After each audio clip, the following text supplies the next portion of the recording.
want to go shot for you. I will take all of your money, both of you. What's up, Pokerbrandon here, and in this hand I had a monster J7o offsuit, complete monster premium hand that you should always play in 2-3 no limit hold'em cash game poker. Just kidding. This hand I actually only got involved because I posted in the hijack as a table change. So basically when you change tables, the casino sometimes requires you to put out the big blind. That's what I did, and it limped over to me. I checked it, and a couple callers limped in behind me. We went 7 ways to a flop. So keep in mind, this is my very first hand at a new table, playing 2-3 no limit hold'em, $100 to $200 buy-in. Flop came out Jack 5-6. I have no idea how these players play, but I flopped top pair and I have a backdoor open-ended draw. So I figured that's good enough to put out a small little bet here, somewhere around the lines of 33%, and kind of take out a couple of the hands in here that shouldn't be here. I figure a good small bet when you're multi-way, 25, 33%, 20%, it usually will weed out only the people with draws or pairs or hands that should stay in, and then everybody with trash sort of just folds. So it kind of gives you a better idea on how many players you have to play against, what you should be worried about, and so on. But anyway, I get raised from the button after a fold to my left, and everybody folds back to me. I actually don't mind it. The min raise, he goes to 15, was so small. He went to 16, sorry. You just have to call this all the time. I have 2 backdoor straight draws. If he does have a better jack, I could still hit 2 pair. I could hit a straight. If he has a set, I could still hit a straight. So even though I'm probably beat, usually, I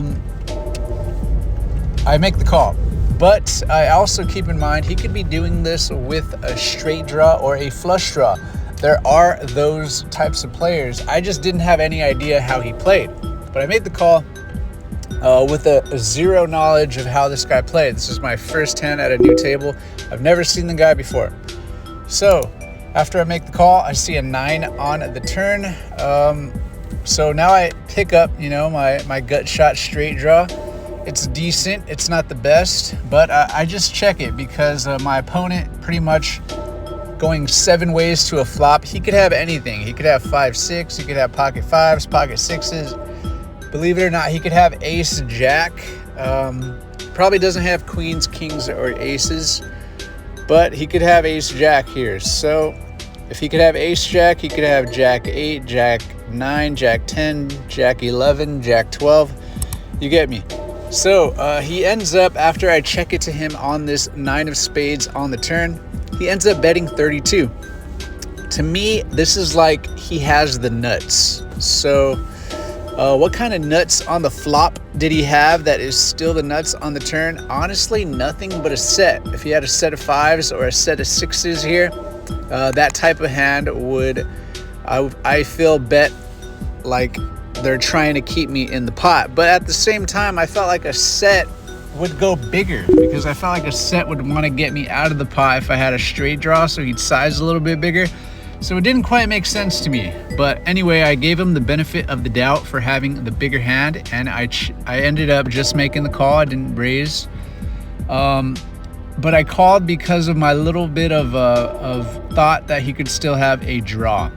Anyway, we go to a 4 of diamonds on the river, and I felt like a block bet might have been okay, but I told myself that if my opponent has a missed draw, he's going to bet huge here. So I ended up checking it to him, and really quickly, like within 2 seconds, my opponent bets out. He just grabs one of his big stacks. He thought it was 100, I'm assuming, and he slides it out, and it's 105. And because I told myself that I'm gonna check it with the intent to call a big bet, because a big bet is probably a bluff. So because he did that and he put out a big pot-sized bet pretty much, I just snap called. I threw in a chip. I didn't think about it. I didn't want to think myself out of it. And the reveal was he had ace 5 of clubs. And before he showed it, he kind of nodded his head in like disgust and said, "You're good." I think because I called so fast, he just assumed I had like a really big monster hand, maybe. Because he said you're good even though he had a 5, which he shouldn't have said you're good. He had a 5. But anyway, Pokerbrandon, and I'm out.